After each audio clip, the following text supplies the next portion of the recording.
CIST son cheval de bataille depuis son arrivée au poste de première dame, Brigitte Macron, ancienne professeure de français, a fait de la lutte contre le harcèlement scolaire une priorité. Et ce 10 novembre, à l'occasion de la journée dédiée à ce combat, elle a tenu à venir l'évoquer dans l'émission Télématin, où elle était l'invitée spéciale de Julia Vignali. Elle a été confrontée au témoignage bouleversant d'Annelise Debat, une jeune femme venue témoigner du harcèlement dont elle a été la victime au collège. Un acharnement contre elle qui s'était terminé dans la violence la plus extrême. Le 23 septembre 2014, quand j'étais en 4e, quelques semaines après la rentrée, les personnes qui me harcelaient à l'école ont tenté de me tuer en me renversant un bidon d'essence entièrement sur moi et en me menaçant avec un briquet pour mettre le feu sur moi, a-t-elle révélé, toujours aussi choquée 8 ans plus tard.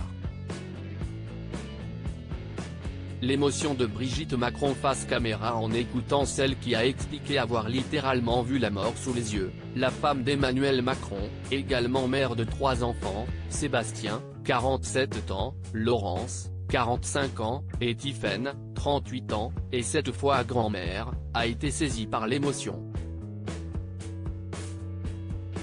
La voix nouée, elle a d'abord réagi avec difficulté. CIST impossible à entendre, a-t-elle déclaré avant de se reprendre et de poursuivre, CIST impossible à entendre car Annelise a tout. Vous entendez la manière dont elle en parle, son intelligence, elle a tout. CIST peut-être pour cela qu'on a cherché à la détruire.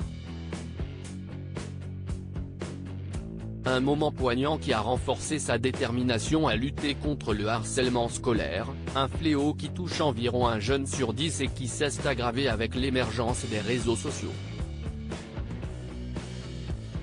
Aujourd'hui CIST 24 heures sur 24, CIST No Limit, a-t-elle révélé à la journaliste, compagne de Kad Merad.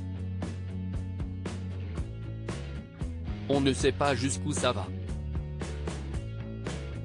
CIST au-delà des choses que vous ne feriez pas dans la vie réelle et vous les faites dans la vie virtuelle en toute impunité. Et ça, CIST impossible.